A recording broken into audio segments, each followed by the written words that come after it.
Hi viewers, ఒక్క ఈవెంట్తో దేశానికి చూపించాడు ఎన్టీఆర్ అంటే ఏంటో.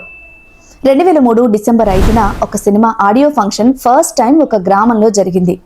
అంతకుముందు ఆ ఆడియో ఫంక్షన్కు ఇండియన్ రైల్వే 10 స్పెషల్ ట్రైన్స్ కేటాయించడం జాతీయ స్థాయిలో వార్తగా నిలిచింది.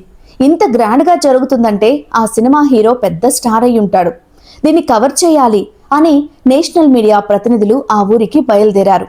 ట్రైన్లో జర్నీ చేస్తూ ఆ ఊరి గురించి, ఆ హీరో గురించి ఆరా తీశారు. అతని గురించి ఒక్కో విషయం తెలుస్తుంటే సింహాద్రి సినిమాలో ఎక్స్రే రిపోర్ట్ చూస్తూ డాక్టర్ షాక్ అవుతూ ఉంటారు కదా, అలానే ఆ జర్నలిస్టులు కూడా షాక్ అయిపోయి నోరెళ్లబెట్టారు. ఎన్నో సంవత్సరాలుగా ఇండస్ట్రీని ఏలుతున్న స్టార్ అనుకుంటే కాదు, ఆ స్టార్ ఇండస్ట్రీకి వచ్చి 2.5 సంవత్సరాలే అని తెలియడం వారి షాక్కు కారణం. పైగా అతని వయసు కేవలం 20 సంవత్సరాలు అని తెలిసి మరింత షాక్కి గురయ్యారు.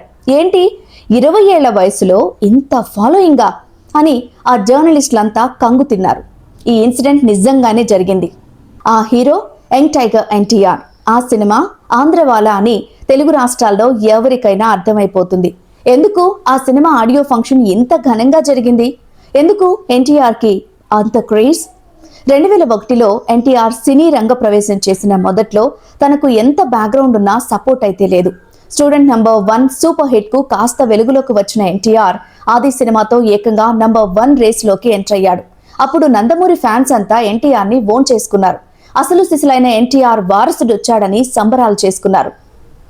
ఆ తర్వాత సంవత్సరం 2003లో సింహాద్రి మూవీ అన్ని చోట్ల ఆల్ టైమ్ రికార్డ్స్ క్రియేట్ చేసి సెన్సేషనల్ హిట్ అవడంతో ఎన్టీఆర్ కు తిరుగులేని సూపర్ స్టార్డమ్ వచ్చి ఆటోమేటిక్ గా నెక్స్ట్ మూవీపై స్కై లెవెల్ ఎక్స్పెక్టేషన్స్ ఏర్పడ్డాయి.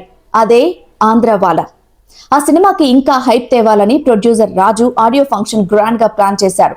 ఎన్టీఆర్ గారి స్వగ్రామం నిమ్మకూరులో ఈ ఫంక్షన్ చేయాలని భావించారు. దీనికి తోడు పొలిటికల్ గా తన ప్రాభవాన్ని చాటుకోవాలని కొడాలి నాని ఈ ఫంక్షన్ కు ఇంకా గ్రాండ్నెస్ తెచ్చారు. 10 రైళ్లు, 100 ఆర్టీసీ ప్రైవేటు బస్సులు ఏర్పాటు చేశారు. సింహాద్రి 150 రోజుల ఫంక్షన్ కూడా అదే వెన్యూలో జరపాలని అనుకున్నారు. అయితే జనాలు అంతలా ఉప్పెనలా వస్తారని ఎవరూ ఊహించలేదు. నిమ్మకూరు జనాభా 2000, అక్కడ ఫంక్షన్ జరిగే సభాస్థలం కెపాసిటీ 25,000. కానీ ఉదయానికి ఆ సంఖ్య మించిపోయింది. మధ్యాహ్నానికి గ్రామంలో ఎక్కడా ఖాళీ ప్లేస్ లేదు. ఎక్కడ చూసినా జనాలే.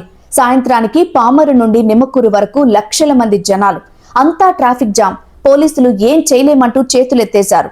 బస్సులు, కార్లు, బైక్స్ ఇలా అన్ని వెహికల్స్ తో రోడ్లన్నీ దాదాపు 10 కిలోమీటర్ల వరకు నిండిపోయాయి. సింగర్స్, 6 హీరోయిన్స్ తో ఒక ప్రోగ్రాం ప్లాన్ చేశారు. కానీ వారు ట్రాఫిక్ లో ఇరుక్కుపోవడంతో ఆ ప్రోగ్రాం క్యాన్సిల్ అయింది. చీఫ్ గెస్ట్ కె రాఘవేంద్రరావు గారు కూడా ట్రాఫిక్ లోనే చిక్కుకొని అటెండ్ కాలేకపోయారు. ఎట్టకేలకు రాత్రి 7:30 ఎన్టీఆర్ హెలికాప్టర్ లో దిగాడు. ఒక్కసారిగా లక్షలాది మంది ఫ్యాన్స్ అరుపులతో దిక్కులు పిక్కటిల్లాయి.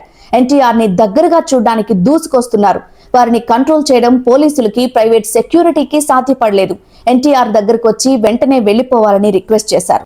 ఎన్టీఆర్ కు ఆ జనాల ప్రేమ చూసి మాట రాలేదు. కానీ ఎంతో గ్రాండ్ గా ప్లాన్ చేసిన ఈ ఈవెంట్ జస్ట్ అరగంటలో ముగిసింది.